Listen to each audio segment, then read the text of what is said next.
Bom dia, boa tarde, boa noite. Eu faço parte do grupo NoSQL e estarei iniciando a apresentação do nosso projeto do segundo checkpoint de Deep Learning da Universidade FIAP. Nosso estudo se baseia na utilização de IA para a predição de recorrência de câncer de mama. E é bom informar que, durante o nosso projeto, nós usamos apenas pesquisas nacionais, a fim de valorizar o que temos de melhor em nosso país, que são os nossos pesquisadores e cientistas. Bom, primeiramente eu gostaria de apresentar meu time, que vai falar logo após essa apresentação inicial. Como integrantes, nós temos o Breno Mourão, o Celso Henrique, eu, o Guilherme Henrique, o Lucas Sodré e o Rodrigo Barbosa.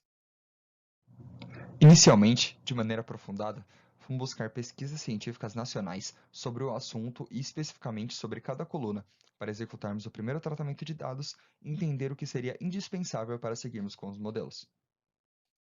Bom, vamos começar nossa pesquisa inicial pelo campo idade, com o estudo Recorrência e Morte por Câncer de Mama em Mulheres com Diferentes Faixas Etárias, um estudo de corte retrospectivo de 10 anos. Então, esse estudo, ele avaliou a relação entre a idade e a recorrência por morte por câncer de mama entre mulheres. Os pesquisadores analisaram dados de 1.062 pacientes tratadas em hospitais públicos de São Paulo e descobriram que mulheres mais jovens têm maior probabilidade de recidiva do câncer de mama do que mulheres mais velhas. Além disso, os pacientes mais velhos apresentaram maior mortalidade por outras causas que não o câncer de mama. O estudo conclui que a idade deve ser considerada no manejo do câncer de mama, especialmente na avaliação do risco de reincidência. Partindo para a nossa segunda pesquisa, intitulada Linfonodos axilares positivos e penetração na cápsula aumentam a recorrência em mulheres com câncer de mama invasivo. Ela foi publicada na Revista Brasileira de Ginecologia e Obstetrícia em 2017 e analisou a relação entre os linfonodos axilares positivos e a penetração da cápsula com a recorrência e sobrevida livre da doença em mulheres com câncer de mama invasivo. Os resultados mostraram que mulheres com essas características apresentam maior taxa de recorrência e menor sobrevida livre da doença. Portanto, essas características devem ser consideradas na escolha do tratamento e no acompanhamento pós-tratamento. Passando para a nossa terceira pesquisa, focada no grau de malignidade, chegamos no estudo The Prognostic Impacts of the Histological Grade of Malignancy in Breast Cancer in Relation to the Local and Regional Recurrence Rate. Esse nome complicado foi uma pesquisa nacional publicada em 2016 e ela investigou como o grau de malignidade afeta a recorrência e o desenvolvimento do câncer de mama em mulheres. A pesquisa analisou o registro médico de 633 mulheres com câncer de mama em estágio inicial e mostrou que o grau histológico do tumor é um fator prognóstico independente para a recorrência e sobrevida em mulheres com câncer de mama em estágio inicial. Mulheres com tumor de grau 3 apresentam um risco 2,6 vezes maior de recorrência em comparação com mulheres de tumores de grau 1. Além disso, as mulheres de tumores de grau 3 apresentam uma sobrevida global significativamente menor em comparação com as mulheres de tumores de grau 1 e 2. O estudo. O impacto do quadrante afetado pelo câncer de mama na sobrevida livre de doenças em pacientes submetidas à mastectomia foi a pesquisa em que nos baseamos para tomarmos a conclusão sobre o quadrante da mama afetado.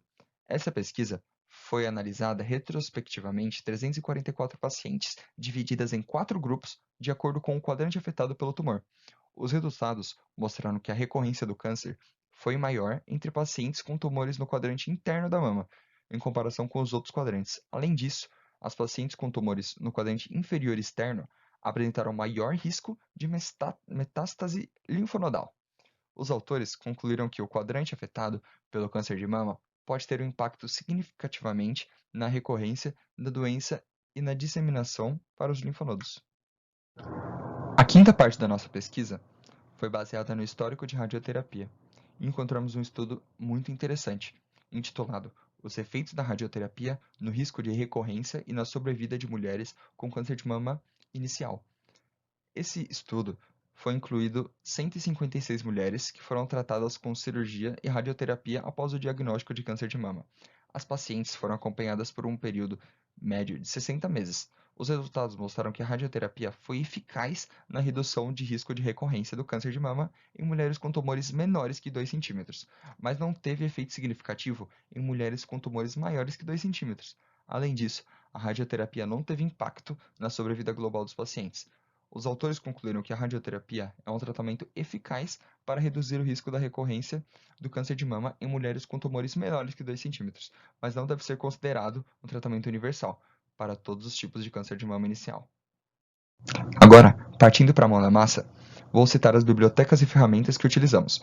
Para ingestão, utilizamos o Pandas. Visualização, Seaborn, Matplotlib PyPlot e Confusion Matrix. Para nossa normalização, utilizamos o sklearn Preprocessing Label Encoder, o Pandas, Dummies, o sklearn Model Selection, Train Test Split e função de lambda. Para alguns ajustes, utilizamos o Grid Search CV. Aqui, brevemente, temos as nossas referências bibliográficas. E, lembrando, todas elas são brasileiras. Optamos, basicamente, por usar o KNN ao invés do K-means, usando como premissa a ideia final da análise e os dados de entrada. Queremos gerar resultados de predição, onde todos os dados de entrada são categóricos, e já possuímos as categorias de saída. Então, precisamos de um modelo regressivo classificatório. O K-means ainda assim é classificatório, mas é usado para agrupar dados em um cluster conhecido, como perfis de clientes, com base em suas características. Usando a distância euclidiana entre os pontos aplicados nas variáveis, ele cria a classificação de saída para cada entrada. Já o KNN é usado para prever a classe de uma nova entrada, com base em exemplos de treinamento que possuem classificações já conhecidas. Muito utilizado na medicina, o KNN determina a classe da nova entrada com base na classe da maioria dos exemplos de treinamento mais próximos a ela. Agora, eu e o Breno vamos passar a palavra para nossos amigos Lucas, Celso e Rodrigão para iniciarmos os códigos. Boa noite, sou o Lucas Sodré, vou falar um pouco da normalização. Bom, nós optamos em passar os nomes das colunas manualmente no arquivo. O arquivo foi ingerido como CSV. Nós normalizamos os dados, tomando cuidado para não enviesar a máquina. A normalização da maioria das colunas foi uma representação categórica. Poderíamos ter utilizado a função dummies, mas preferimos utilizar a função lambda, pois nem todas as colunas a gente usou essa representação categórica. As demais a gente usou como binário, né? Pois a coluna era uma string e havia apenas 2 outputs e não acabaria interferindo. Passo a palavra para o Celso. Bom, eu vou falar um pouco sobre o K-means, tá? A gente usou de amostragem para teste em torno de 25% aí, dentro do recomendado, que é de 20 a 30, e nós fizemos essa adequação de acordo com a melhor acurácia respondida, né? Basicamente, entre tentativa e erro. Para termos o K, né, a gente usou o método do Grid Search CV, que é uma biblioteca do scikit-learn, para executar uma validação cruzada e encontrar a combinação ideal dos parâmetros, né? Que essa biblioteca ela vai testar todas essas combinações fornecidas e vai retornar ela com a melhor acurácia média, tendo encontrado aí para a gente o valor de 9 vizinhos, né? 9 pontos vizinhos. Então aqui a gente consegue ver isso. Né? A gente conseguiu uma acurácia de 78% dentro desse algoritmo aí, utilizando eles, né? Como fonte de ajuste. Né?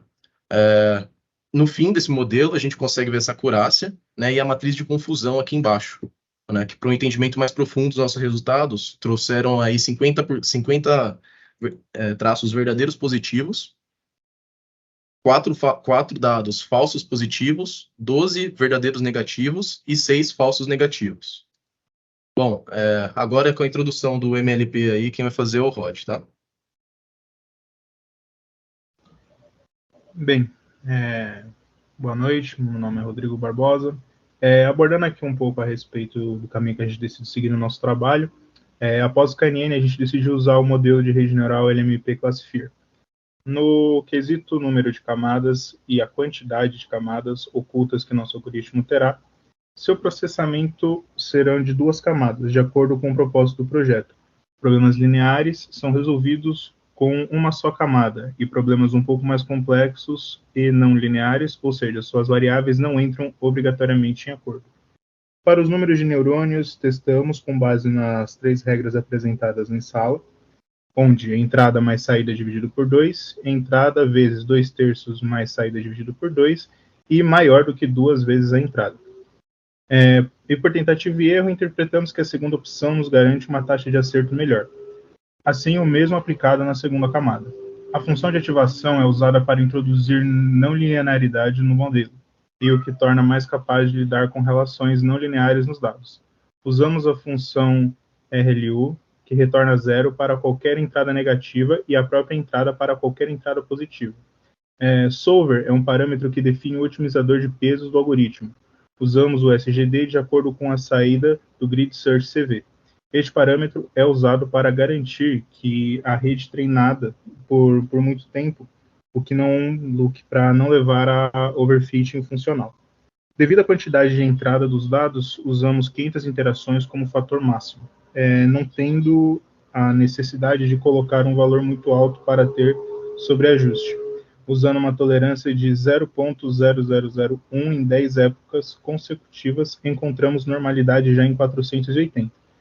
E também, devido ao andamento do aprendizado, definimos um passo de 0.001 que possui uma taxa justa de acordo com a quantidade de dados de entrada e interações. Mudamos muito pouco a taxa próxima à interação, 450 próximo ao nível máximo. Passo a palavra para a conclusão aí para o Celso. Bom, aqui nós temos o nosso comparativo, né, entre as redes neurais que a gente utilizou, que é o MLP Classifier, e o KNN, né, que é o nosso algoritmo aí classificatório regressivo, né. Bom, nós acreditamos que para essa aplicação, o KNN ele possui muito mais estabilidade e se adequa de forma melhor por conta da quantidade de entrada dos dados, né. Também vemos a necessidade de uma maior amostragem de testes para o MLP. E mesmo usando algoritmos de ajuste como o Grid Search, o MLP resulta em acurácias menores e menos estáveis.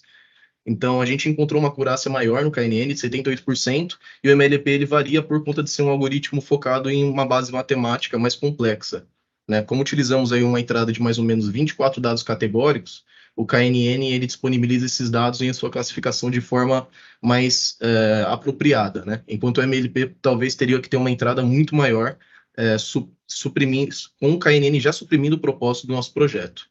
Então, foi dessa forma aí que a gente encerra a nossa análise, e com o entendimento aí, nós preferimos usar o KNN para resolver e para prever o câncer, e para prever a recorrência no câncer de mama para as nossas pacientes aí. Bom, obrigado a todos pela apresentação, e aqui encerramos.